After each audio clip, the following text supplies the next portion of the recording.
విన్నారు కదా. 16వ తారీఖు నుండి మన ఆరాధన ఉదయం 9 నుంచి 8కి ప్రిపేర్ అవుతుంది. 8 గంటలకి ఆరంభమవుతుంది. మర్చిపోకండి. రాని వాళ్ళకు కూడా చెప్పండి. ఇప్పుడు లైవ్లో చెప్పడం కారణం ఏంటంటే 9:30కి ప్రారంభమయ్యే ఈ లైవ్ అప్పుడు 8:30కి ప్రారంభమవుతుంది. అందుకని నేను లైవ్లో కూడా అనౌన్స్ చేస్తున్నాను, మర్చిపోకండి. 7, 8 తారీఖులు మనకు ఇక్కడ ట్రైనర్స్ ట్రైనింగ్, అంటే ఎవరైతే సండే స్కూల్ టీచర్స్గా ఉన్నారో వారికి టీచర్ ట్రైనింగ్ ప్రోగ్రాం ఉంటుంది. 2 దినాలు. 2 దినాలు వచ్చిన వారు ఇక్కడే ఉంటారు. స్థానికంగా ఉన్నటువంటి సండే స్కూల్ టీచర్స్ కూడా అందులో తప్పనిసరిగా పాల్పంపులు పొందాలి. వాలంటీర్స్ మీ పని మీదే. నేను మీతో మాట్లాడే అవకాశం లేదు. ఈ వాక్యం చెప్పిన తర్వాత ఆరాధన అవగానే బయలుదేరి నేను ఎమ్మిగనూరు వెళ్ళవలసి ఉంది. మీ ప్రార్థనలో జ్ఞాపకం చేసుకోండి. మనం ఆనాటి సంఘ పరిస్థితిని, ఈనాటి సంఘ పరిస్థితులను ప్రక్కనే పెట్టి అధ్యయనం చేస్తున్నాం. ఈ అధ్యయనం చేస్తున్న క్రమంలో మనం ఎవరైతే సంఘాన్ని హింసిస్తున్నారో, ఎవరు తమకిచ్చిన అధికారాన్ని సంఘానికి విరోధంగా వాడుతున్నారో అలాంటి వారి మీద మనం కష్టం పెట్టుకోవడం, వారి మీద మన అంతరంగాలలో ద్వేషాన్ని పెంచుకోవడం చేస్తున్నాం. కానీ వారు అలా ఉగ్రతా పాత్రలుగా మారడానికి మనం కూడా కారకులం అవుతున్నామని మాత్రం ఎవరు ఆలోచించడం లేదు. ఇది ప్రతి వ్యక్తి తనకు తానుగా ఆలోచించుకుని సరిచేసుకోవాల్సిన పరిస్థితి. ఇది ఎదుటి వ్యక్తిలో లోపం చూసేవాడు ఎవడైనా తన లోపాన్ని తాను చూసుకోగలిగితే ఎదుటి వాళ్ళ లోపం కనపడదు. మన లోపాలను మనం చూద్దాం. సంఘంగా నేటి దినాన్న సార్వత్రిక సంఘంలో నేను కూడా భాగమే. అంతటి కొరకు ప్రార్థించవలసిన బాధ్యత నా మీద ఉంది. I'm not alone. I'm a corporate body. సార్వత్రిక సంఘానికి సంబంధించినటువంటి దేహంలో నేను అవయవాన్ని. దేహంలో ఎక్కడ తప్పు జరిగినా who is responsible? The whole body. ఎవరు పెయిన్ ఫీల్ అవుతారు? అందరూ. ఎక్కడైనా చిన్న దెబ్బ తగిలితే, ముళ్ళు దిగితే దేహం అంతా బాధపడుతుంది. బాధపడడం కాదు, కన్నీరు కారుస్తుంది. కానీ మనకు మన అనే భావం పోయింది.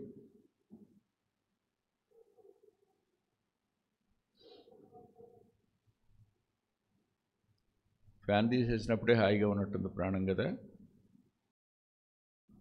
ఫ్యాన్ వేసి మళ్ళీ నన్ను గట్టిగా అరిపిస్తున్నట్టుంది. కానీ మనల్ని మనం పరిశీలించుకోవడం, పరీక్షించుకోవడం మానేసి ఎవరు దేవుని సంఘానికి విరోధులుగా, శత్రువులుగా ఉన్నారో వాళ్ళ మీద మనం ఏం చేయాలి, ఎలా చేయాలి, మన ప్రార్థన ఎలా ఉండాలి అది ఆలోచిస్తున్నాం. కానీ మనం ఏ మేర పశ్చాత్తాపడాలి అనే దగ్గర ఒక అవగాహన మనకు లేదు. అందుకనే గత వారంలో ఎజ్రా, నెహెమ్యా, దానియేలు వారి ప్రార్థనలో వారు ఎలాగో పశ్చాత్తాపడ్డారో నేను వాటిని మీ ముందుంచటం జరిగింది. ఈ రోజును కూడా మనల్ని మనం పరిశీలన చేసుకుంటే క్రైస్తవ సంఘంగా లేకపోతే స్థానిక సంఘంగా పిలువబడుతున్న సంఘాన్ని బట్టి దేవుని నామానికి ఎలాంటి అపఖ్యాతి కలుగుతుందో ఆలోచించండి.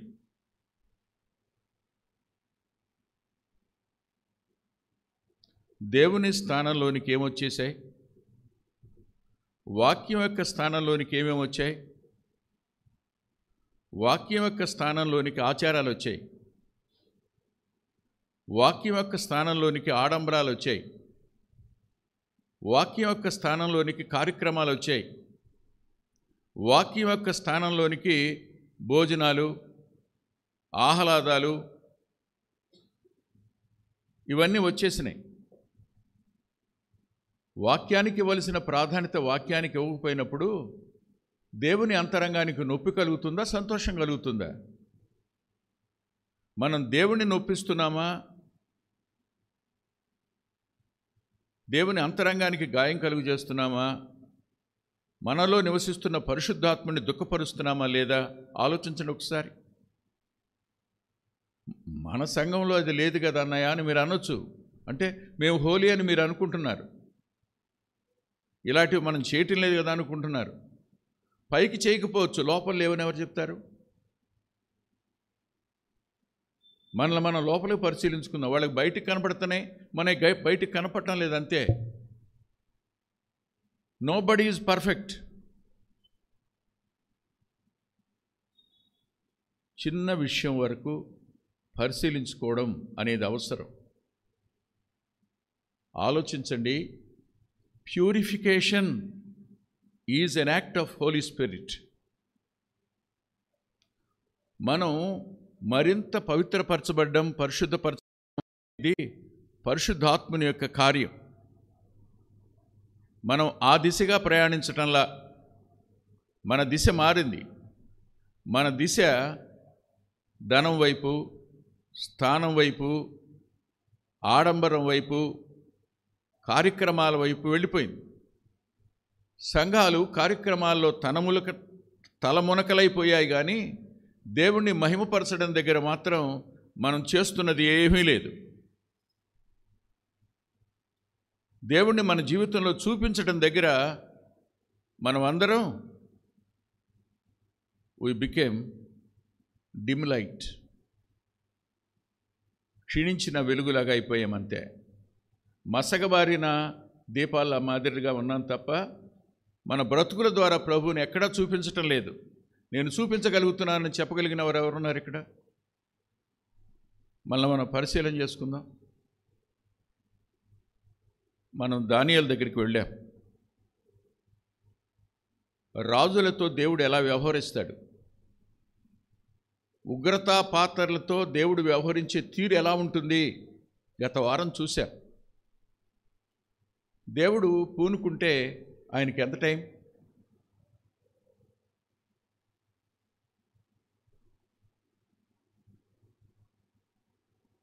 How much time does God needs to punish a person? ఒక వ్యక్తిని శిక్షించడానికి దేవునికి ఎంత టైం కావాలి? ఒక వ్యక్తికి బుద్ధి చెప్పడానికి దేవునికి ఎంత టైం కావాలి? సరే, బుద్ధి చెప్పాక అయినా సరిగా ఉంటాం మనం?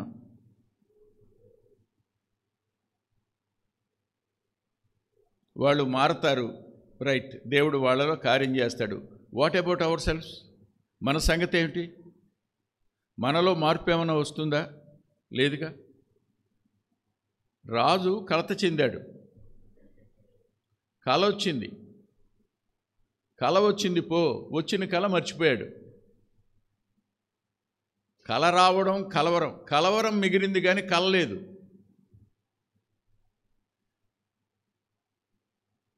ఈ రెండు కారణాలు శేషం బయటకు రావడానికి కారణం.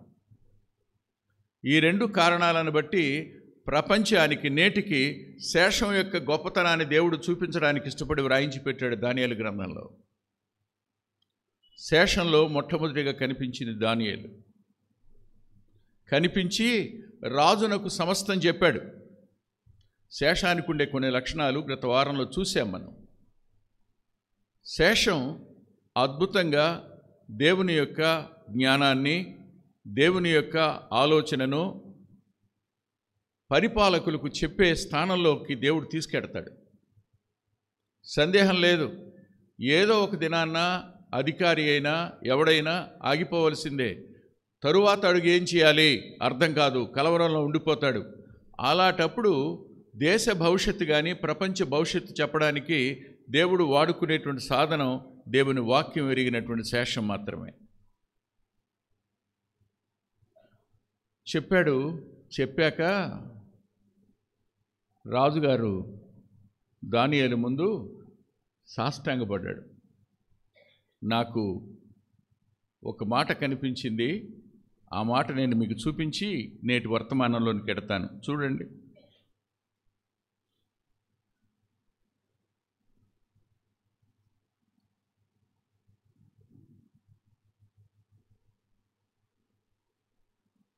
దానియేలు గ్రంథం 2వ అధ్యాయం 38వ వచనం చివరి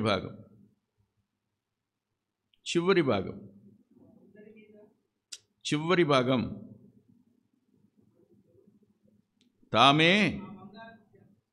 తామే ఆ బంగారు శిరస్సు కదూ. 46వ వచనం చదవండి.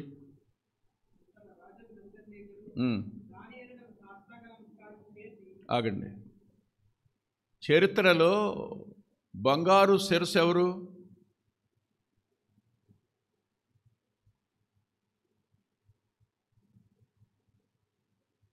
Kingdom of Babylon. ఆ శిరస్సు మీరే అన్నాడు. ఇప్పుడు ఆ శిరస్సు ఎక్కడుంది? శిరస్సు ఎక్కడ తల ఉంచుతుంది? దేవుని జ్ఞానం ముందు. శిరస్సు ఎక్కడ తల ఉంచుతుంది? శేషం చెప్పిన మాట దగ్గర. ఆశ్చర్యం ఏమిటంటే, సాష్టాంగపడినవాడు ఒక సామాన్యునిలాగా దానియేలును పూజించండి అన్నాడు, కానీ ఆరాధించింది మాత్రం దేవుణ్ణి. చూడండి ఎలా ఆరాధించాడు. 47వ వచనం. నీ దేవుడు దేవతలకు దేవుడును రాజులకు ప్రభువును మర్మములు బయలుపరచువాడునై ఉన్నాడని. చాలా ఉగ్రతా పాత్రను ఆరాధకునిగా మార్చగలిగినది శేషం యొక్క జీవితం, శేషం యొక్క జవాబు. నేటి దినాల్లో మనం శేషానికి ఉండవలసిన లక్షణాలు మనలో లేవు. మనం శేషంలో ఉన్నామా అన్నది అనుమానం. ఎన్ని వేల మంది ఉన్నా శేషం చాలా కొంచెం ఉంటారు. శేషం అంటే పిడికెడు విత్తనాలు మాత్రమే. వచ్చే సంవత్సరం కోసం నారుమడి వేయడానికి దాచే విత్తనాలని శేషం అంటారు. పండిన పంటంతా శేషం కాదు, ఆ విత్తనాలే. ఆ గుప్పెడు విత్తనాలు రేపు దేవుణ్ణి మహింపరచడానికి, రేపు ప్రజల ఆకలి తీర్చడానికి, మళ్ళీ తీర్చిన తరువాత మిగిలితో చూడు అవి మళ్ళీ శేషం. తరాల వెంట శేషాన్ని దేవుడు అట్టిపెట్టుకుంటాడు. అందుకే రోమపత్రికలో అంటాడు, శేషము మిగిలి ఉండని ఎడల మనము సొదొమ గొమొర్రా వలెను అవుదుము అంటాడు. శేషమే గనక లేకపోయి ఉంటే భారతదేశంలో ఈనాటి క్రైస్తవ్యం మిగిలి ఉండడానికి అవకాశం ఉండేది కాదు. టీవీల్లో ప్రసంగాలు చేసేవాళ్ళమో, పుస్తకాలు రాసేవాళ్ళమో, పాటలు రాసేవాళ్ళమో, అద్భుతమైన వరాలు కలిగిన వాళ్ళని బట్టి సంఘం లేదు. సంఘం ఎవరిని బట్టి నిలిచి ఉంది అంటే బికాస్ ఆఫ్ ద రెమనెంట్. శేషాన్ని బట్టి సంఘం నిలిచి ఉంది. శేషం ఎప్పుడు తను బయలుపరచుకోదు. శేషం ఎప్పుడు మరుగ్గానే ఉంటుంది. శేషం ఎప్పుడు ముందు వరుసలోకి రావాలని ప్రయత్నం చేయదు. దేవుడే తెస్తాడు, ఒక్కోసారి మళ్ళీ మరుగైపోతుంటారు. దానియేలు జీవితం చూడండి. ఒక రాజు కాలంలో బయటకు కనపడతాడు, రెండో రోజుల్లో మరుగైపోతాడు. బహిరంగపరచబడిన మరుగైన శేషం శేషమే. శేషం పరలోకపు లెక్కలో ఉంటుంది, మర్చిపోద్దు. ఆరాధించాడు, బాగుంది కదా, ఆహా పరిష్కారం అయిపోయింది అనుకోకండి. ఇప్పుడు ఏం చేశాడు చూడండి. 3వ అధ్యాయం 1వ వచనం. రాజుకు నెబుకద్నెజరు ఆగండి, ఇదేంటి మళ్ళీ?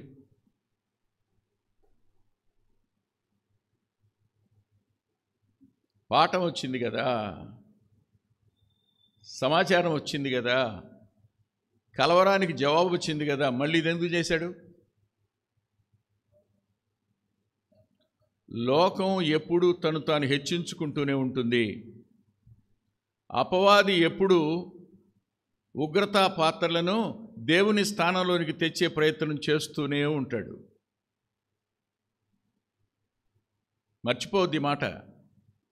అపవాది అయినవాడు ఎప్పుడు ఉగ్రతా పాత్రలుగా దేవుడు ఎంచుకున్న వాళ్ళని దేవుని స్థానంలోనికి తెచ్చేటువంటి పరిస్థితి తెస్తాడు. ఇంతకు నేను చెప్తాను, అపవాది యొక్క పని ఏమిటి, అపవాది యొక్క ప్రయత్నం ఏంటి, వాడు చేసేది ఏమిటి అంటే దేవునికి చెందవలసిన మహిమను తాను పొందాలి అన్నది. సృష్టికర్త ఎవరు? దేవుడు. సర్వాధికారం కలిగిన వాడెవరు? దేవుడు. సర్వశక్తిమంతుడెవరు? సర్వజ్ఞాని ఎవరు? అంతేనా? సర్వవ్యాపి ఎవరు? దేవుడు. సర్వోన్నతుడెవరు? దేవుడు. మరి అపవాదెవడు? నీలాగా నాలాగా సృజించబడినవాడు, కానీ వాడి మనసు అంతా ఏమిటి చెప్పనా? నువ్వు భూమి మీదకి రక్తమాంసాల్లో వచ్చావు కదా, ఏమీ లేదు, కొంచెం తల వంచిట్ట నమస్కారం పెట్టి నీకు ఇచ్చేసి వెళ్ళిపోతాను, నేను సిలువుకి వెళ్ళక్కర్లేదు అన్నాడు. అదేగా శోధన అంటే. వాడి ఉద్దేశం ఏంటి? నేను ఆరాధించబడాలి. ఎవరి చేత ఆరాధించబడాలి?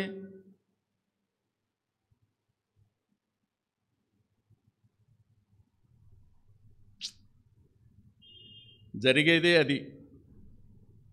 దేవుని స్థానంలోనికి రావాలి. వీలైతే నాకున్న వారితో నేను యుద్ధం చేసి దేవుణ్ణి నాకు తల వంచేటట్టుగా చేసుకోవాలి. That is the work of Satan. ఆలోచించండి ఒకసారి.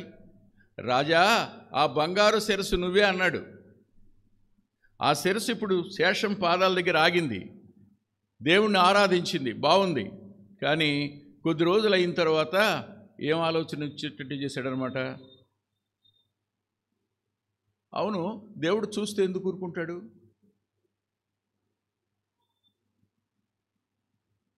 అధికారం ఇచ్చింది ఆయనే కదండి. ఆయనేనా? మీరు ఒప్పుకుంటారా? ఒకరిని సింహాసనం ముందు కూర్చుండబెట్టేవాడు, ఒకరిని సింహాసనం నుంచి కిందకి దించేవాడు ఆయనేనా? రైట్. అయితే నేను మిమ్మల్ని ప్రశ్న అడుగుతాను. ఫరోని సింహాసనం మీద కూర్చోబెట్టింది ఎవరు? దేవుడేనా? అబీమెలెకుని సింహాసనం మీద కూర్చోబెట్టింది ఎవరు? దేవుడేనా? హేరోదుని సింహాసనం మీద కూర్చోబెట్టింది ఎవరు? కానీ ప్రతివాడు ఏమనుకుంటాడు? నేను, నా వంశం. నీ వంశంలో వాళ్ళందరూ సింహాసనం ఎక్కలేదుగా.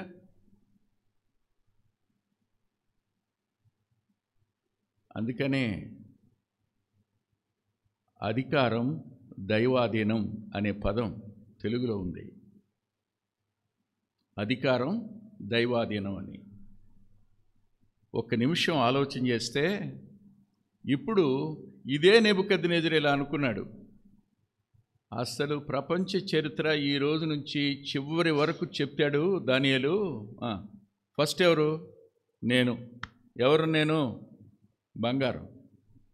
ఎవరు నేను? బంగారం. కాబట్టి నేనేం చేయాలి? ఏదైనా చేయాలి. నాకు ఇవ్వబడిన ఘనతను, నాకు ఇవ్వబడిన ఆధిక్యతను నేను నిరూపించుకోవాలి. అంటే సుబ్బారావు గారు బయటికి ఏమైనా వెళ్ళాలా? టైం చూసుకుంటున్నారు.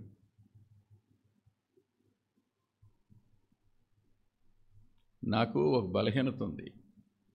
మీరు కదులుతున్నా, మీరు అటు ఇటు చూస్తున్నా, మీరు అటు ఇటు తిరుగుతున్నా నేను మాట్లాడలేను. అందుకనే నేను స్ట్రీట్ ప్రీచింగ్ పనికిరాను. అందుకే మీతో రాను. మీరు నాకు మైక్ ఇచ్చారనుకోండి, 2 నిమిషాలకు మించి మాట్లాడలేను. వీధి సువార్తకు పనికిరాని వాడు వెంకటరత్నం. వాడి బలహీనత వాడికి తెలుసు. మీరు నిశ్శబ్దంగా ఉండి వినగలిగితే వినడం తప్ప లేకపోతే చెప్పలేడు. నా బలహీనత నాకు తెలుసు. మీరు టైం చూసినా లేకపోతే తల ఉంచుకుని ఓ రకంగా ఉన్న తల పక్కకు పెట్టుకుని మీరు ఎవరితో మాట్లాడడానికి ప్రయత్నం చేసినా ఖచ్చితంగా అక్కడ కామ పడుద్ది, ఇంకెక్కువైతే ఫుల్ స్టాప్ కూడా పడుద్ది. అలా ప్రసంగం మధ్యలో మానేసిన సందర్భాలు చాలా ఉన్నాయి. Be alert.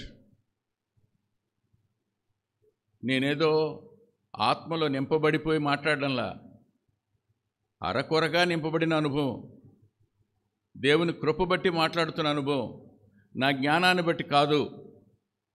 పరిశుద్ధాత్మదేవుడు చేసే సహాయం, ఆయన ఇచ్చే భావాలు, ఆయన పోసే తలంపులు మీ కదలికలను బట్టి ఆటంకపరచొద్దని మరోసారి మనవి చేస్తున్నాను. మనసు పెట్టండి. ఇప్పుడు నెబుకద్నెజరు అంతరంగంలో ఈ కార్యం ఎవరు చేస్తుంటారు? దేవుడా? మరి ఎవరు అనుమతించుంటారు? వాడు చేయడానికి అనుమతి ఎవరివ్వాలి? నా సేవకుడు అన్నాడుగా, నా దాసుడు అన్నాడుగా, ఈయన అనుమతి ఇచ్చుండడా? మీరు ఆలోచించండి.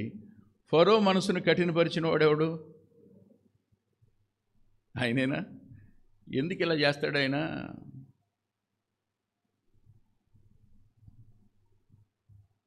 ఇంటికి వచ్చేటప్పటికి అప్పటిదాకా నవ్వుతా భార్యతో ఉన్నటువంటి మీ నాన్న ఇప్పుడు ఎందుకు సీరియస్ అయిపోతాడు? సీరియస్గా కనపడతాడు మన కంటికి. ఇవాళ ప్రోగ్రెస్ రిపోర్ట్ వస్తుంది కదా, మరి ప్రోగ్రెస్ రిపోర్ట్ వచ్చేటప్పుడు నవ్వుతూ ఉండడు, ఎట్లుంటాడు? క్వార్టర్లీ ఫీజు ఎంత కట్టాడో, హాఫ్ ఇయర్లీ ఫీజు ఎంత కట్టాడో అవన్నీ మనసుకు వస్తాయి. ఇప్పుడు వీడు మార్కులు చూడాలనుకుంటాడు. అప్పుడు నవ్వుతూ ఉంటే 35 వచ్చినాయి నాయన, సెహబాష్ ఎల్లు అంటాడా? God is a person. దేవుడు ఒక వ్యక్తి. ఆయన అనుమతించే దాని ప్రతి వెనక అద్భుతమైన ఆత్మీయమైన ప్రయోజనం ఉంటుంది. అది మనకు అర్థం కాదంతే. ఎన్నిసార్లు కఠినపరిచుంటాడు? మోషేని పిలిచి తప్పు అయిపోయింది, ఈసారి క్షమించమని చెప్పు, ఈ తీర్పుని పంపించేయమని చెప్పాయి అంటే ఓకే, తెల్లారిపాటికి వెళ్ళిపోయింది. మళ్ళీ ఫరో హృదయం కఠినమైంది. ఎన్నిసార్లు? 10 సార్లు. 10 సార్లు కఠినం ఫరో చేసుకున్నాడు. దేవుడు అనుమతించాడు. ఎందుకు అనుమతించాడు? Why lord allows. చూడండి ఒక మాట, నిర్గమాకాండం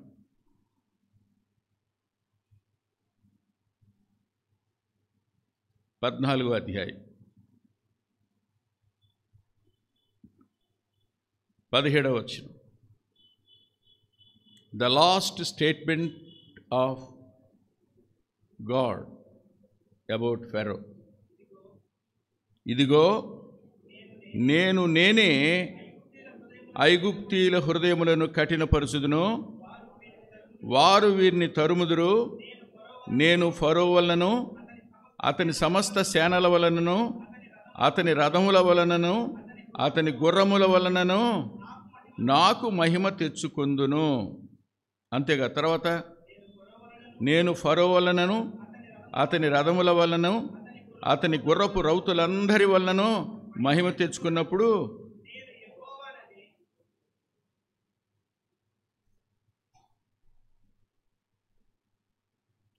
ఎక్కడ కఠినపరచబడిందో పరిపాలన, అక్కడ దేవుడు తను బయలుపరుచుకుంటాడు.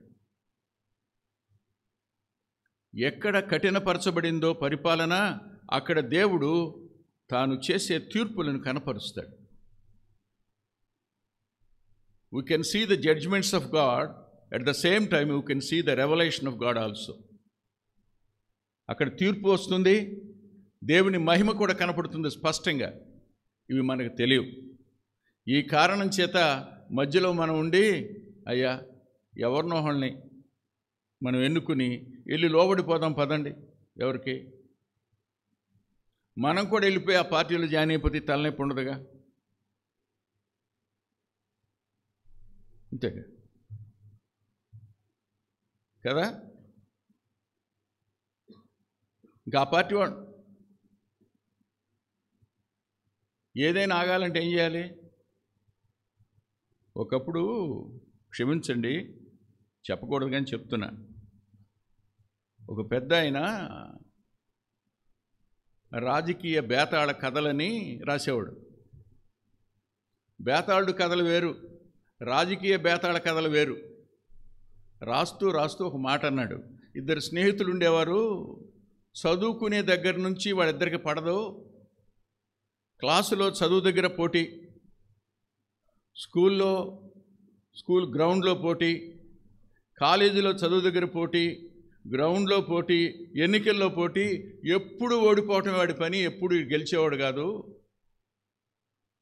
చివరికి రాజకీయాల్లో కూడా ఇద్దరు వేరు వేరు పార్టీల్లో ఉండి ఇద్దరు ఒకే చోట నిలబడితే అక్కడ కూడా ఓడిపోవటం వీడి పని. చివరికి ఒకరోజు గెలిచాడు. ఎలా గెలిచాడో చెప్పు అని అంటాడు. ఏం లేదు, వీడు వెళ్ళిపోయి ఆడి పార్టీలో చేరుంటాడంటాడు ఆయన.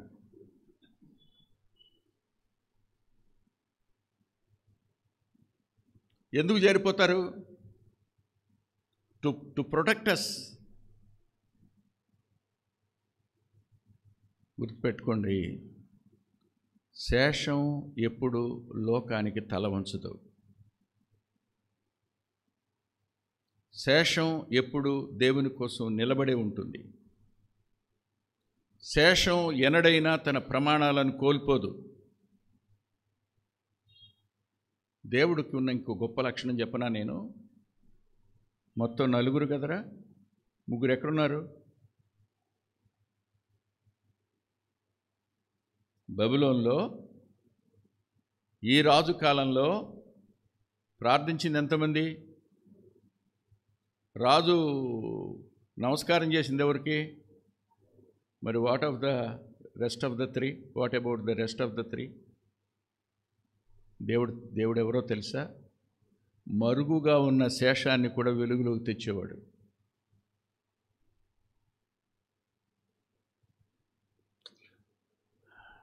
దానియేలుకు ఎంత ప్రాధాన్యత ఇచ్చాడో, అతనితో కలిసి ప్రార్థన చేసిన వారికి కూడా అంతే ప్రాధాన్యత ఇచ్చాడు.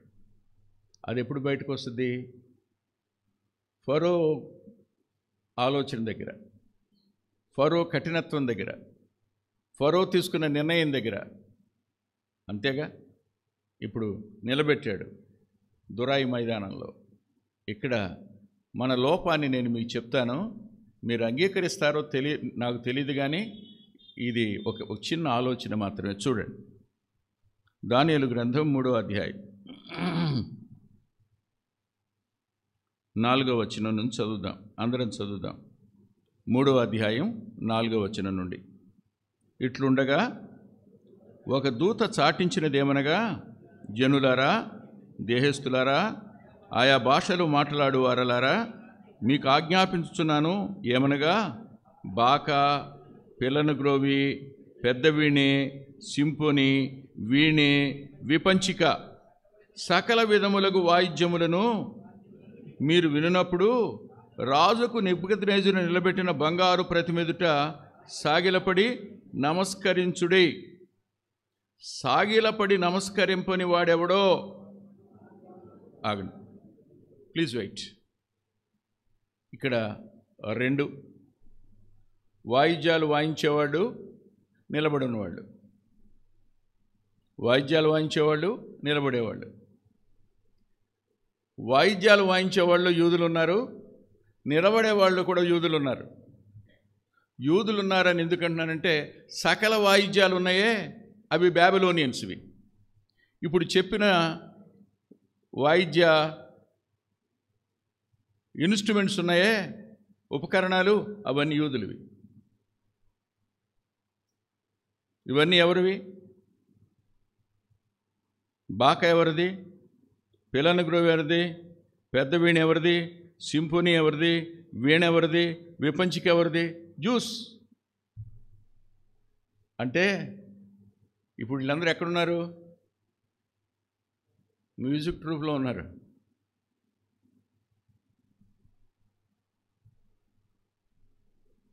మ్యూజిక్ ట్రూప్ ఎప్పుడు ప్రాబ్లమే, తెలుసా మీకు? ఇప్పటికీ నా పిల్లలకి నా మీద ఉండే కష్టం ఏంటో తెలుసా? నా కొడుకు కానీ నా కూతుళ్ళకి కానీ మా నాన్న నేర్చుకుంటాము కీబోర్డ్ అంటే నో అన్నాడు, నేర్చుకుంటాం ప్యాడ్స్ అంటే నో అన్నాడు. మమ్మల్ని అసలు ఇన్స్ట్రుమెంట్స్ దగ్గరికే పోనివ్వలా. ఎందుకు పోనివ్వలేదు?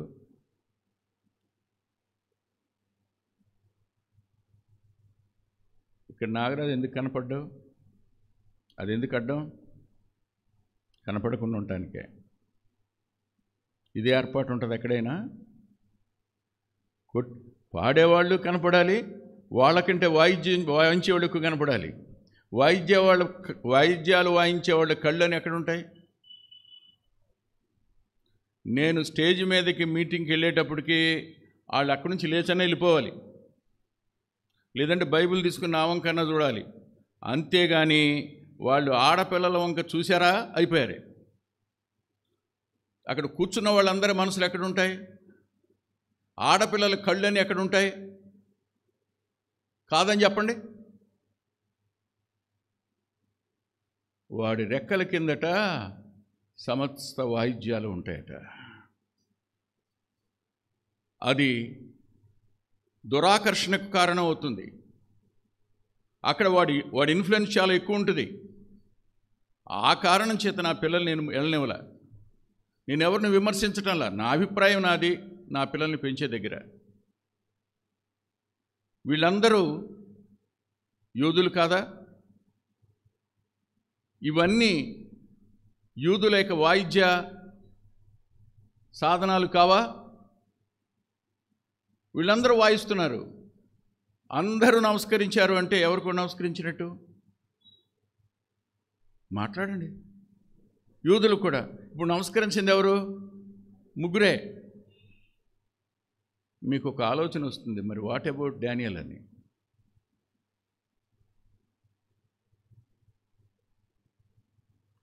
మెషక్ షడ్రక్ అబేద్నెగోలే మోకరించలేదు అని అంటే దానియేలు మోకరిస్తాడా? అర్థం చేసుకోండి, దానియేలు దేశంలో లేడు ఆ టైంలో, అంతే. దానికి కారణాలని నేను ఎతికి చెప్తే ఇప్పుడు మీ మనసు ఇంకో పుస్తకం మీదకి పోద్ది, అందుకని చెప్పను.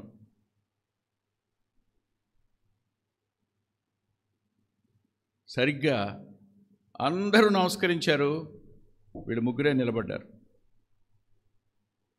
ఎప్పుడైనా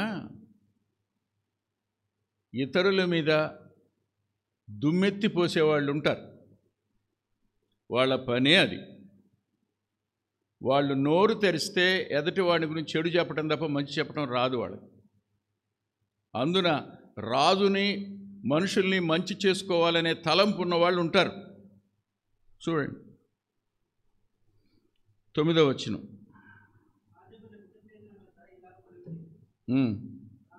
రాజు చిరకాలము జీవించునుగాక. రాజా తాము కట్టడ నియమించిదిరి, ఏదనక బాకాను, పిల్లంగ్రోవిని, పెద్ద వీణెను, విపంచికను, సింఫోనియాను, సకల విధములకు వాయిద్య ధ్వనులను వినునప్పుడు సాగిలపడి ఎవడో మండుచున్న అగ్నిగుండములో వేయబడును రాజా.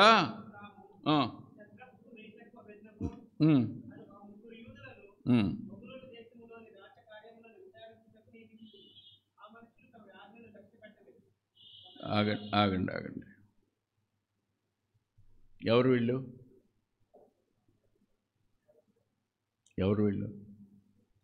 వీళ్ళు ఏమైనా గూఢచారులా? రాజా ఏమైనా పెట్టాడు వీళ్ళని? కాదుగా. రాజు యొక్క వెల్విషర్సా, యూదుల యొక్క విరోధులా? శేషానికి పరిపాలన ఇచ్చిన స్థానాన్ని చూసి అసూయపడేవాళ్ళు. ఈ అసూయపడిన వాళ్ళు వెళ్ళి ఏం చేశారు? ఇక్కడ నేను 2 వచనాలని మీకు చూపిస్తాను, దయచేసి నాతో పాటు రండి. దానియేలు గ్రంథం 2వ అధ్యాయం 28వ వచనం. అయితే మర్మములను బయలుపరచగల దేవుడొకడు. అది జరిగింది ఇంతకుముందు. దానియేలు ద్వారా మర్మములను బయలుపరచు దేవుడు ఆయన. అది గతంలో జరిగింది. ఇప్పుడు జరిగేది ఏమిటి చూడండి. ఇప్పుడు యెషయా గ్రంథం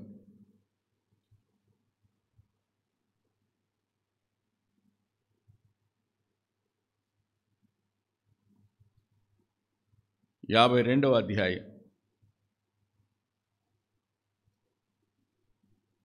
10వ వచనం. సమస్త జనుల కనుల ఎదుట తన పరిశుద్ధ బాహువును బయలుపరిచున్నాడు.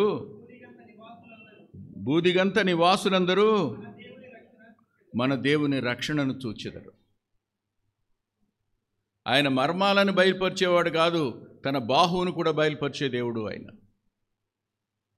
శేషం ద్వారా తన బాహువును బయలుపరిచి తన రక్షణను కనపరిచే దేవుడు ఆయన. ఆయన ఆకాశం మీద ఉన్నాడు.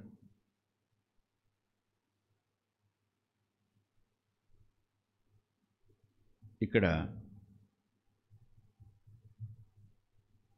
హృదయ కాఠిన్యం అనే మాటకు నేను 1-2 పదాలు చేర్చాలని ఆశపడుతున్నాను.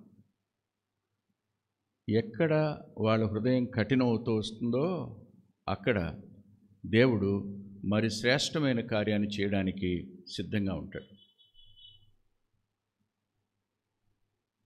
ఎక్కడ విరోధులు తమ హృదయాలను కఠినపరుచుకుంటూ పోతుంటారో అక్కడ దేవుడు తన మహిమను బయలుపరచడానికి సిద్ధంగా ఉంటాడు. వారిలో కఠినత పెరిగే కొద్దీ దేవుడు వాళ్ళ కఠినత పెరిగింది. అగ్నిగుండం ఎన్నంతలైంది? అవునా కాలేదా? పెరగనివ్వండి. ఎంత పెరుగుద్దో పెరగనివ్వండి. ఎంత కఠినపరుచుకుంటారో కఠినపరుచుకొనివ్వండి. మర్చిపోకండి, దేవుని పాదాలను వదిలిపెట్టకండి. ఆయన పాదాల దగ్గర మీ కన్నీరు ఒలకడం ఆపకండి. ఆయన పాదాల దగ్గర మీ విజ్ఞాపన చేయడం ఆపకండి. దేవుని కోసం నిలబడవలసిన రీతిగా నిలబడండి చాలు. ఆయన మీకోసం నిలబడతాడు. సందేహం ఏం లేదు. కఠినపరచబడడం దగ్గర దేవునికి ఒక అద్భుతమైన ప్రణాళిక ఉంది. దాన్ని నేను యూనివర్సల్ అంటే సార్వత్రిక సంఘం గురించి ఒక మాట చూపిస్తాను. మీరు రండి నాతో పాటు. రోమాపత్రిక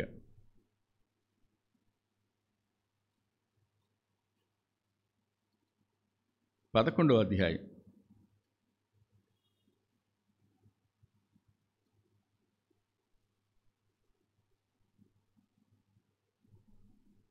11వ అధ్యాయం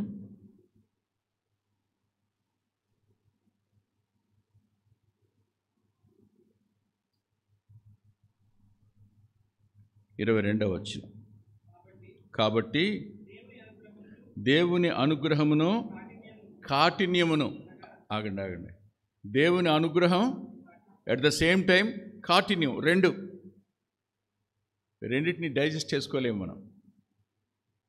కాఠిన్యాన్ని డైజెస్ట్ చేసుకోలేం.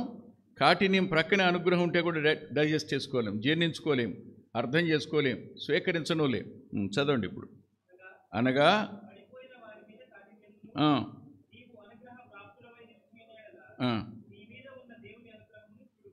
ఆగండి ఒకసారి. ఎందుకు చెప్తున్నాడు ఈ మాట? ఆయన చెప్పడానికి గల కారణం ఏంటి?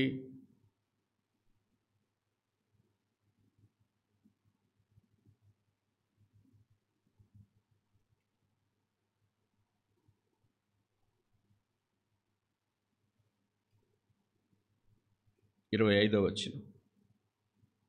సహోదరులారా, మీ దృష్టికి మీరే బుద్ధిమంతులమని అనుకొనుకున్నట్లు ఈ మర్మము మీరు తెలుసుకొని కోరుచున్నాను. అదేమనగా, అన్యజనుల ప్రవేశము సంపూర్ణమగు వరకు ఇశ్రాయేలున కఠిన మనసు కొంత మటుకు కలిగిన.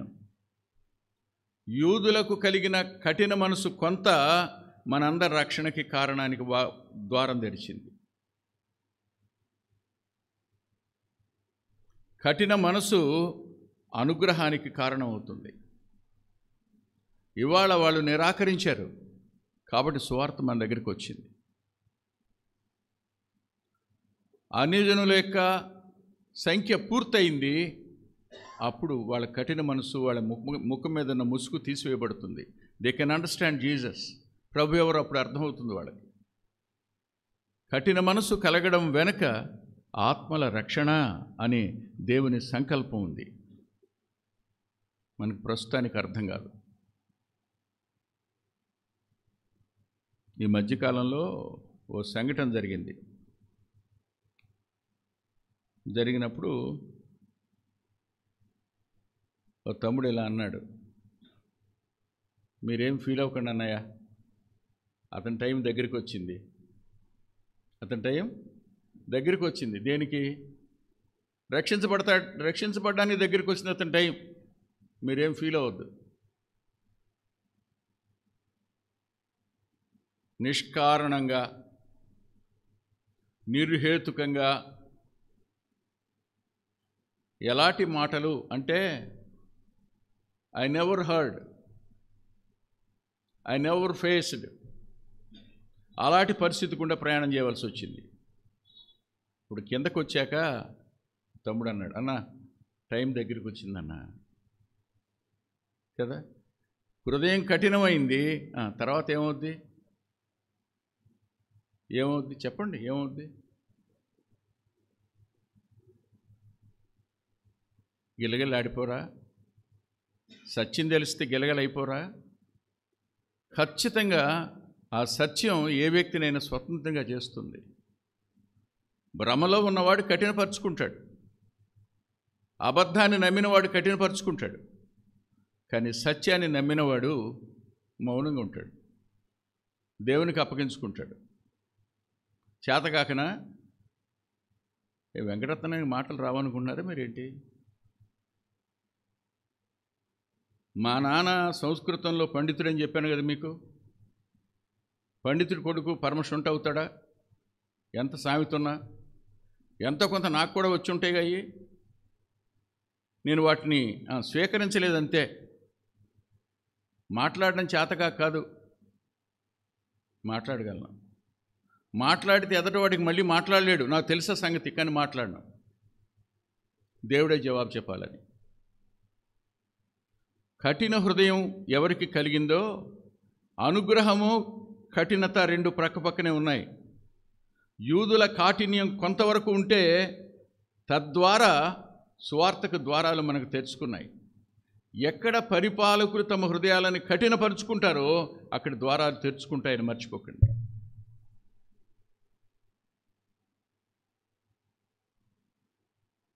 అది నేటి ప్రపంచ పరిస్థితి, నేటి క్రైస్తవ సంఘ పరిస్థితి కూడా అదే. మన లోపాలు మనం చూసుకుందాం, మన తప్పులు మనం ఒప్పుకుందాం. అయ్యా, వాయిద్య వాళ్ళలో నేను ఉన్నా, ఆరాధించిన వాళ్ళలో నేను ఉన్నా, మిగిలిన ముగ్గురు వల్ల కదా నీ బాహు బయలుపరచబడింది, ఆ ముగ్గురులో నేను లేను. I'm not at all a member of remnant lord.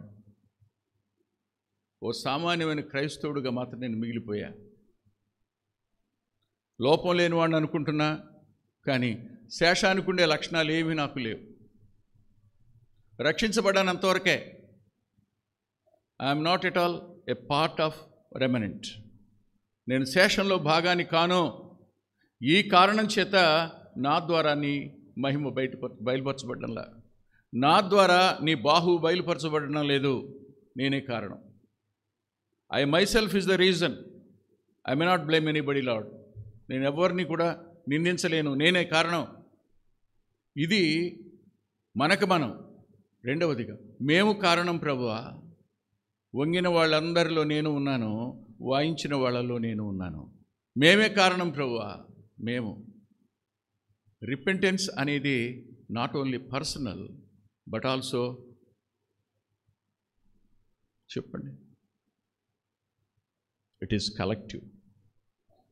అయ్యా ప్రార్థన చేస్తారు తెల్లవారుజాన, అయ్యా మా సంఘం అయ్యా అంటారు.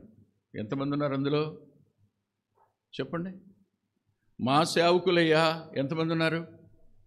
మా పరిచారకులయ్యా ఎంతమంది ఉన్నారు, మా పెద్దలయ్యా. Collective సెన్సా singular సెన్సా? అది ఈ భావం కూడా మిస్ అయిందని పోయిన వారం చెప్పాను నేను. ఖచ్చితంగా మా వల్లే ప్రభువా ఇదంతా, మేమే కారణం. సరిగ్గా రాజులలో చంచలత్వం ఉంటుంది. రాజులకు ఉండే లక్షణం, పరిపాలకులకు ఉండే లక్షణం ఏంటంటే వాళ్ళు రూబేనుల నీళ్ల వలె సంచలులయ్యే ప్రమాదం ఉంది. కారణం ఏంటి చెప్పనా? వాళ్ళ వెనకాల ఉండేది ఎవరు? మంత్రులు. ఎందుకండి మీరు చెప్పండి, మంత్రులు ఎందుకు? రాజులకు మంత్రులు ఎందుకు? ఎవరు మాట్లాడరేంటిరా? ఆలోచన చెప్పడానికి. ఏ ఆలోచన చెప్పడానికి? పిచ్చి పిచ్చి ఆలోచనలు చెప్పేవాళ్ళు కూడా ఉంటారు, ఉండరా? అబ్షాలోము పిలిచాడు అహీతోపెలుని, చెప్పయ్యా అని. అహీతోపెలు ఆలోచన చెప్పాడు, వెంటనే సూషైని పిలిచాడు, సూషై ఇంకొక ఆలోచన చెప్పాడు. ఏది బెస్టో తీసుకుంటాడు, అంతేగా, తనకు తొయ్యదనమాట. పరిపాలన అనేది ముళ్ళ కిరీటం.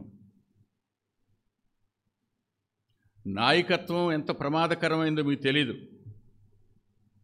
నాయకుడిగా నిలబడడం అనేది ఎంత బాధాకరమైందో మీకు తెలీదు. అది మోసిన వాడికి అర్థమవుద్ది. కనిపించని కిరీటం ఉంటుంది కదా, అది ఎంత బరువో, సామాన్యమైన బరువు కాదు, చాలా దారుణం.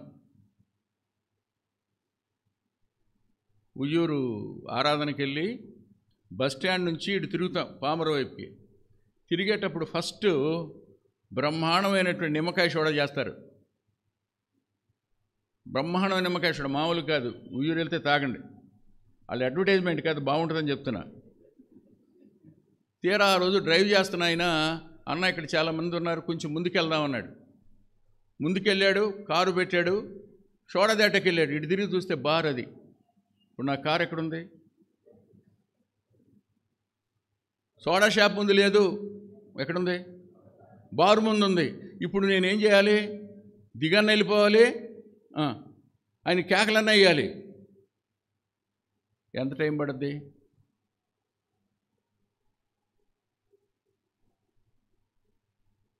మన గురించి దురాభిప్రాయానికి రావడానికి, చెడ్డ అభిప్రాయం రావడానికి ఎక్కువ టైం అక్కర్లా. ఒకటి గుర్తుపెట్టుకోండి, ఎవరికైనా పేరు ప్రఖ్యాతులు వచ్చాయా, దీపం పెరిగింది అంటే నీడ కూడా పెరుగుద్ది బాబు, సందేహం ఏమీ లేదు. ప్రతివాడు నోరు తెరిచి ఏదో కూడా మాట్లాడతాడు. కారణం, పెద్దదవుతుంది దీపం, అంతే. ఒకరోజు ఉండదు, ఆరిపోద్ది. కానీ అప్పుడు మాత్రం గావురని ఏడుస్తారు. అప్పుడు మంచి గుర్తు వస్తుంది, చెడు గుర్తు రాదు. అదేంటో నాకు అర్థం కాదు. అమ్మో మా అమ్మ ఎంత మంచిదో అంటారు, అప్పుడు అంతకుముందు కొట్టుంటారు అవన్నీ. అంతే. వన్ డే జ్ఞాపకం పెట్టుకోండి, పరిపాలించే వాళ్ళ మీద ఎంత బరువు ఉంటుందో, ఎంత ప్రెషర్ ఉంటుందో మీకు తెలీదు. వాళ్ళంతటా వాళ్ళు ఏదో చేస్తున్నారని మీరు అనుకోబాకండి. They are only instruments. వెనకాల ఆ తోలు బొమ్మలు ఆడించేవాళ్ళు ఉంటారు. మీలో చాలామంది తోలు బొమ్మలు ఆట తెలియదు, మాకు తెలుసు. అంతే. మన కోపమంతా ఆళ్ళ మీద. వాళ్ళు కాదండి, వెనకాల భావజాలం ఎవరిది? ఆ భావజాలాన్ని పుట్టించిన వాడెవడు? వాడు. మనం వీళ్ళ మీద కోపం కాదు పెట్టుకోవాల్సింది. మనం పోరాడేది శరీరాలతో కాదు, అంధకార శక్తులతోనూ దురాత్మల సమూహంతో మనం పోరాడుతున్నాం. వీళ్ళేముంది, శరీరం రక్తమాంసాలు కలిగిన వాడు, అంతే. వాళ్ళతో కదా మన పోరాటం. మనం ప్రభుతో నిలిచి ఉంటే, శేషంలో భాగంగా మనం ఉంటే, దేవుడు తన మహిమను బయలుపరుస్తాడు, తన మర్మాన్ని బయలుపరుస్తాడు, తన మహిమను బయలుపరుస్తాడు, తన బాహువును కూడా బయలుపరిచే దేవుడుగా ఆయన ఉంటాడు. మర్చిపోద్దు. చంచలత్వం వస్తుంది. వాళ్ళేంటి, మనం ఎంత త్వరగా చంచలం అయిపోతాం, మనం ఎంత ప్రమాదకరమైన పరిస్థితిలో ఉన్నామో ఆలోచించండి ఒకసారి. సంఘం ఉండవలసిన రీతిగా లేదు, నడవలసిన రీతిగా నడవడం లేదు, దేవునికి మహిమకరంగా బ్రతకడం లేదు, దేవుని నామానికి అపఖ్యాతి రాకుండా జాగ్రత్తలు తీసుకోవడం లేదు. వీళ్ళు ముగ్గురు నిలబడ్డారు. నిలబడితే ఎప్పుడైనా సరే సందడి చేసే మనుషులు ఉంటారు. మీకు గుర్తుందా? రాజు దగ్గరికి సందడి చేసేవారు వచ్చారని రాసిన తర్వాత చూద్దాం. మనం వెళ్ళే కొద్ది కనపడతారు వాళ్ళు. ఇది 1-2 వారాలు అయ్యేటట్టు కనపట్లేదు నాకు.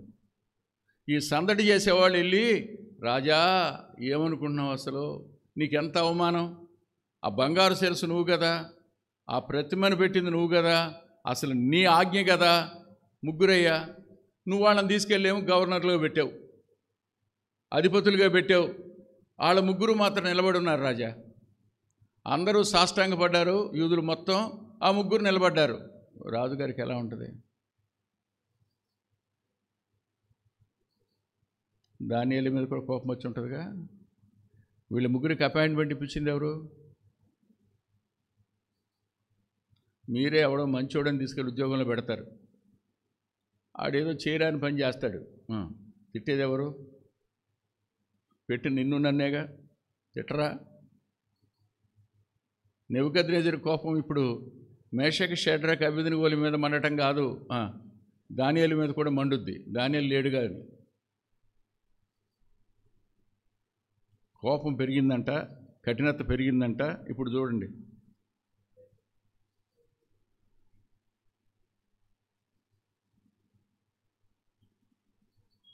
పదమూడవ వచనం.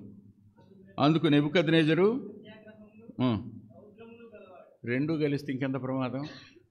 ఆగ్రహం రౌద్రమే ప్రమాదకరమైతే అత్యాగ్రహం అంట రౌద్రం, అత్యాగ్రహానికి రౌద్రం తోడైతే.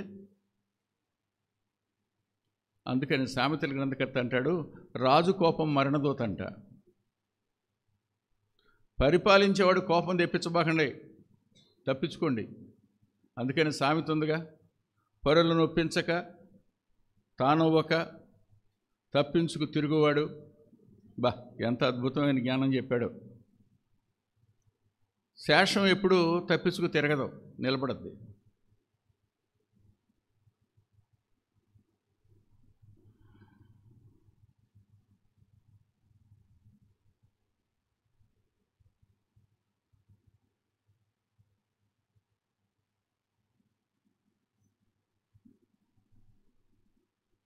పంతొమ్మిదవ వచనంలో ఎప్పటికన్నా 7 అంతలు వేడిగా చేయమని.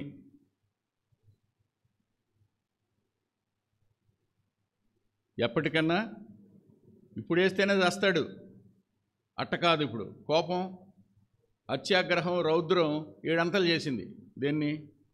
అగ్నిగుండాన్ని 7 అంతలంట. 7 అంతలంటే ఇంక అంతకు మించి ఎవడో ఏం పెంచలేడని. అంటే పూర్తి స్థాయిలో ఉష్ణోగ్రత ఉంటుంది అక్కడ, ఆ స్థాయికి పెంచారు. వీళ్ళేమో నాకేం అర్థం కాదు, గుండె దడొస్తూ ఉంటుందిగా, రాదా?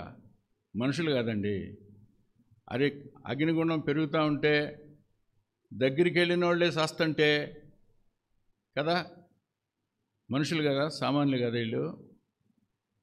ఈ ముగ్గురు నీలాటోళ్ళు నాలాటోళ్ళు కాదా? గుర్తుపెట్టుకోండి, in future days we are also going to face all these situations. మనం కూడా ఇలాంటి పరిస్థితిని ఎదుర్కోవాల్సి ఉంటుంది. అక్కడ దేవుని బాహు బయలుపడుతుంది నువ్వు నిలబడితే, మర్చిపో. ఇక్కడ వీళ్ళ ధైర్యాన్ని చూస్తే మనసు ఎంత ఆశ్చర్యానికి గురవుతుందో. ఇక్కడ మన మనసు చెదిరిపోయే ప్రమాదం ఉంది. అందుకనే తెస్సలోనిక సంఘానికి ఉత్తరం రాస్తూ పౌలు గారు 2వ పత్రికలో ఇలా అన్నారు.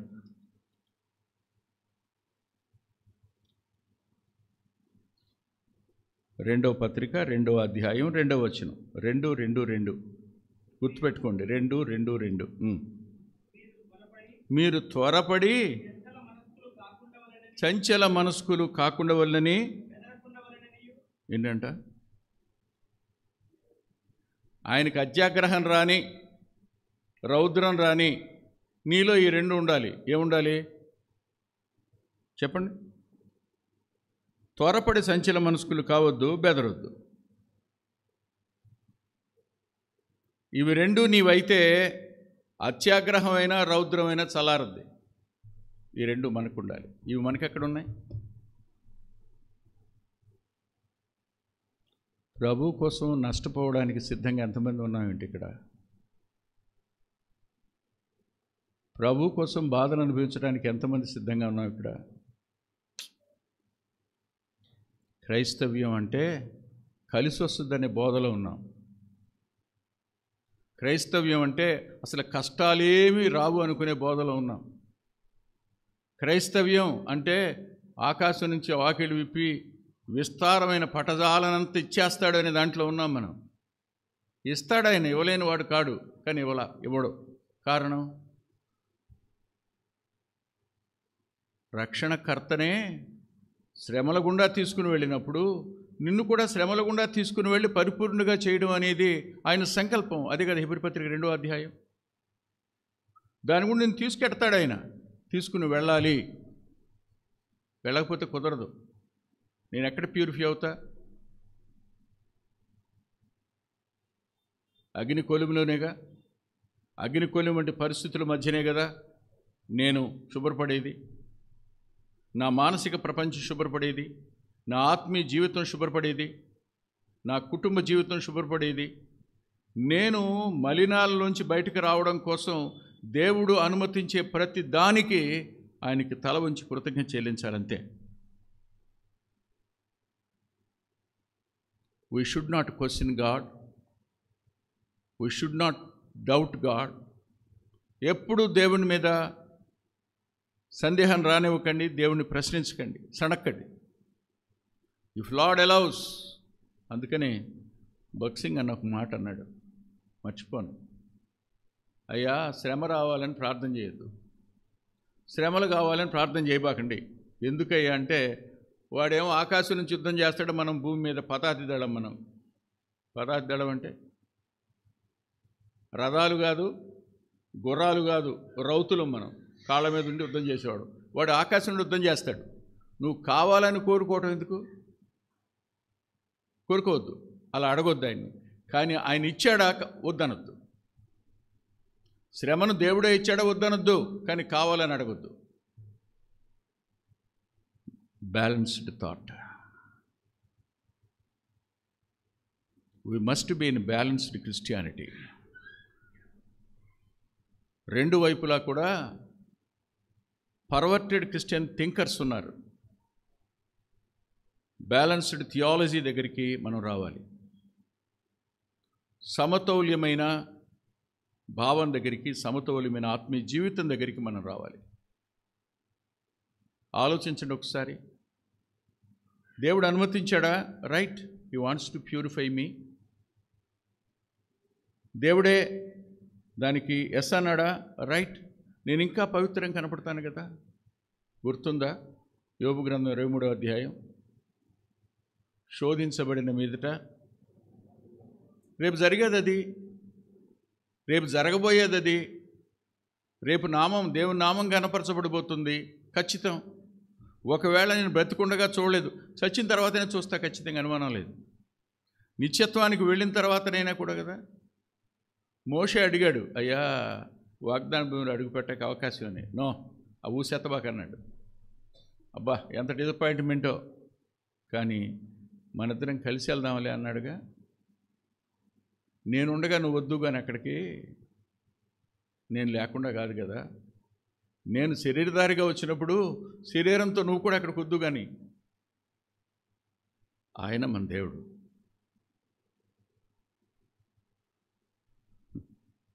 నిలబడిన శేషంలో ముగ్గురు మాట్లాడిన తీరు ఒకసారి చూద్దాం. టైం అయిపోయింది, ఇంకా 5 నిమిషాలే ఉంది.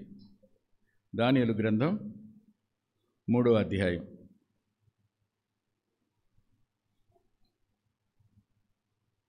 16వ వచనం, చివరి మధ్య భాగం నుంచి.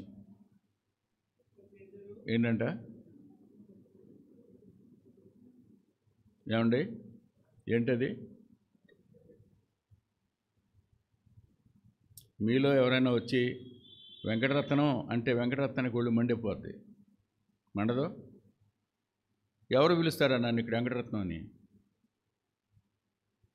జేపీ గారే పిలవడు, మాకు సీనియర్ ఆయనే ఎప్పుడు వెంకటరత్నం అని పిలవడు ఆయన. మీరెవరో వెంకటరత్నం పిలిస్తే ఎలా ఉంటుంది నాకు? అబ్బా నా పేరు పెట్టి పిలిచాడు అనుకుంటానా?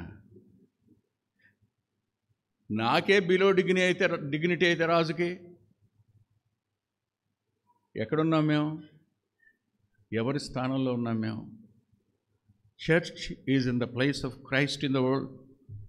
లోకంలో సంఘం క్రీస్తు స్థానంలో ఉంది. క్రీస్తు శరీరం సంఘం. ఏ అధికారమైనా ఈ అధికారానికి ఒక దినాన లోబడవలసిందే. సర్వాధికారం కలిగిన దేవుడు ఆయన యెరూషలేమును కేంద్ర స్థానంగా చేసుకుని ప్రపంచాన్ని 1000 ఏళ్ళు పరిపాలించబోతున్నాడు, పరిపాలిస్తాడు. ఆ రోజున ఈ పరిపాలకులు ఎవరు ఉండరు, మనమే పరిపాలకులుగా ఉంటాం. భవిష్యత్తును ఒకసారి చూడండి. భవిష్యత్తును చూస్తే అర్థమవుతుంది మీకు.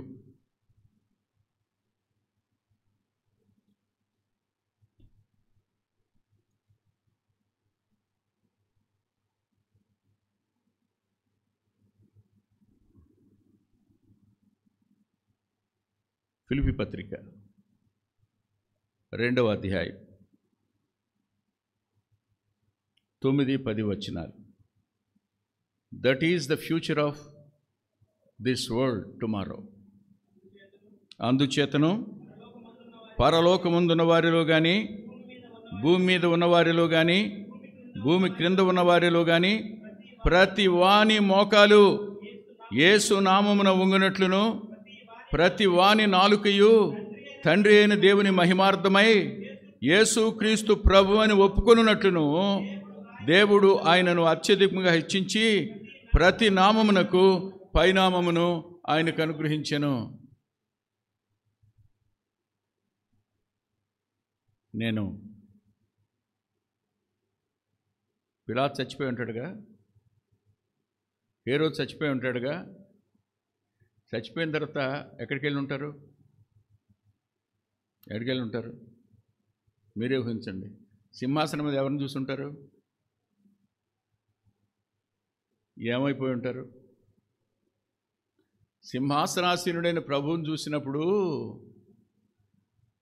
ఆయన ఒక సామాన్యుడిగా నిలబెట్టి వీళ్ళు అడిగిన ప్రశ్నలన్నీ గుర్తొచ్చుంటే ఏమైపోయి ఉంటారు? నీరో ఏమైపోయి ఉంటాడు చెప్పండి? నిరంకుశ రాజులందరూ రేపటి దినాన తల ఉంచాలి నా ప్రియరక్షకుని సింహాసనం ముందు. అది ఈ ప్రపంచం యొక్క భవిష్యత్తు. రేపు అక్కడ నువ్వు నేను ఉంటాం. కారణం, ఆయన తన ప్రశస్తమైన రక్తం చేత మనల్ని కొనుక్కున్నాడు. ఆయన తన మరణ పునరుద్ధానాల చేత మనల్ని నీతిమంతుడిగా చేశాడు. ఆయన కృప చొప్పున రక్షించబడ్డాం. మనం ఆయన కోసం రోషం కలిగి బ్రతకడానికి పిలువబడ్డాం. నెబుకద్నెజరు ఏంటంట? ఇందు గురించి నీకు జవాబు చెప్పాలనే చింత మాకు లేదు. వీళ్ళలో ఏమి లేదు, చంచలత్వం లేదు, ఇంకేమి లేదు, స్థిరత్వం, నిబ్బరంగల మనసు ఉందంతే. జవాబు చెప్పాల్సిన పని లేదు. నువ్వేం చేస్తావు అది చేసుకో, మేము రెడీ. మా దేవుడు రక్షించడానికి సమర్థుడు, రక్షించకపోయినా సరే. ఎవరో ఒక ఆయన అన్నాడు, ఏం విశ్వాసం బ్రదర్ ఇది అని. దేవుడు రక్షిస్తాడనాలి కానీ రక్షించకపోయినప్పుడు సరే అంటాడు. ఆయన ఇష్టం. ఆయన ఇష్టమా నీ ఇష్టమా? క్రైస్తవ్యం ఒక అద్భుతమైన దిశగా ప్రయాణం చేస్తూ ఉంది ఇవాళ. రండి ఒకసారి చూపిస్తాను, ఎందుకంటే మంచిది. అపోస్తుల కార్యాల గ్రంథం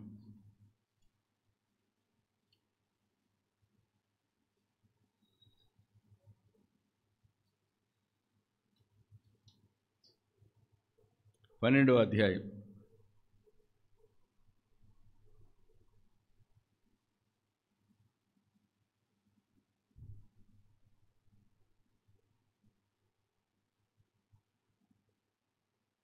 11వ వచనం. పేతురుకు తెలివి వచ్చి ప్రభు తన దూతను పంపి హేరోదు చేతిలో నుండియో యూదులను ప్రజలు నాకు చేయనుద్దేశించిన వాటన్నిటి గురించి నుండియో నన్ను తప్పించి ఉన్నాడని ఇప్పుడు నాకు నిజముగా తెలియనని అనుకొనెను. అవునా? అప్పుడు ఏం జరిగింది? 14 వచనం, స్వరం విని గుర్తుపట్టి సంతోషించటం, అంతేగా? తరువాత 16వ వచనం, అతన్ని చూచి విభ్రాంతి నొందిరి. ప్రార్థన చేసేవాళ్ళు విడుదల పొందిన పేతురు గారిని చూసి, ఆహా, ఓహో, our prayer was answered, lord delivered, he send his Angel, అబ్బా దేవునికి స్తోత్రం చెప్పండి అంటారు. కానీ 12వ అధ్యాయంలో చూడండి, 2వ వచనం, యోహాను సహోదరుడని యాకోబును, ఇది ఎవడో గుర్తురాదు. పేతురు విడుదలకే మనం సంతోషం, కానీ చచ్చిపోయిన యాకోబు గురించి మాత్రం మనకేం బాధ ఉండదు. హే సావరెన్, ప్రత్యుత్తరం ఇవ్వాల్సిన పని మాకు లేదు. మా దేవుడు రక్షించడానికి సమర్థుడు. రక్షించకపోయినా సరే మేము దేనికి అప్పగించుకుంటాం? మేము ఆయన సావరెన్ విల్కి అప్పగించుకుంటాం, సార్వభౌమాధికారానికి అప్పగించుకుంటాం. ఏం చేసినా ఆయన ఇష్టం. ఆయన చేతికి ఆశాంతం మమ్మల్ని మేము అప్పగించుకుంటున్నాము. ఇదేనండి. అయితే ఆఖరి వచనం చూడండి, ప్రకటన గ్రంథం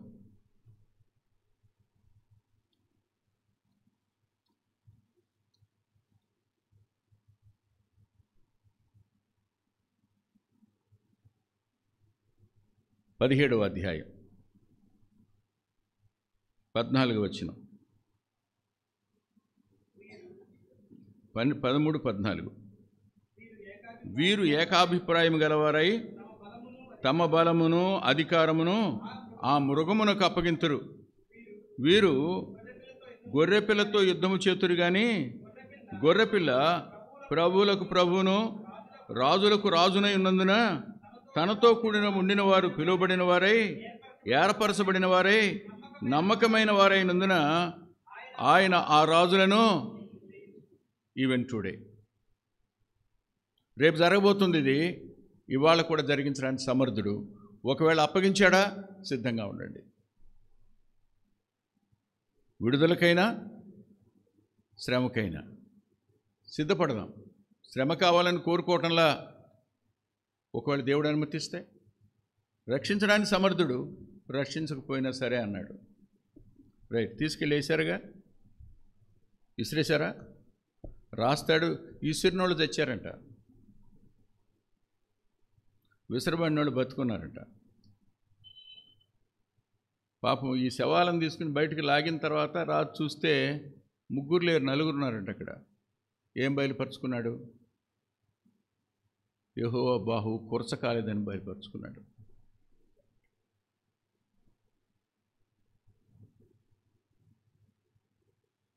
అదృశ్యంగా ఉండే దేవుడు దృశ్యమైన నేత్రాలకు కూడా తన శేషం ద్వారా బయలుపరుచుకుంటాడని నిరూపించాడు. అనాది కాలం నుండి ప్రత్యక్షమవుతున్నవాడు, శాశ్వత కాలం వరకు ప్రత్యక్షమయ్యేవాడు నీతో ఉంటాడు, మనతో ఉన్నాడు. మనం వాయించే వాళ్ళలో కానీ మోకరించే వాళ్ళలో కానీ ఉన్నామా? లొంగిపోయిన వాళ్ళం. శేషంలో ఉన్నామా? నిలబడేవాళ్ళం అవుతాం. ప్రార్థన చేసుకుందాం. ప్రేమగల మా ప్రీతండ్రి, పరిశుద్ధుడైన మా దేవ, కృపగలిగిన మీ హస్తాలకు కొన్ని మాటలు చెప్పడానికి నీ దాసుని నన్ను అప్పగించుకోగా సాయం చేశారు. రుణస్తుని వింటున్న మా ప్రియుల అంతరంగాలకు ధైర్యాన్ని, బలాన్ని, ఓదార్పును మీరు ఇవ్వండి. మీ కొరకు నిలిచే కృపను మాకందరికీ దయచేయమని యేసుక్రీస్తు ప్రభు వారి పేరిట ప్రార్థిస్తున్నాం తండ్రి. ఆమేన్. ఆమేన్.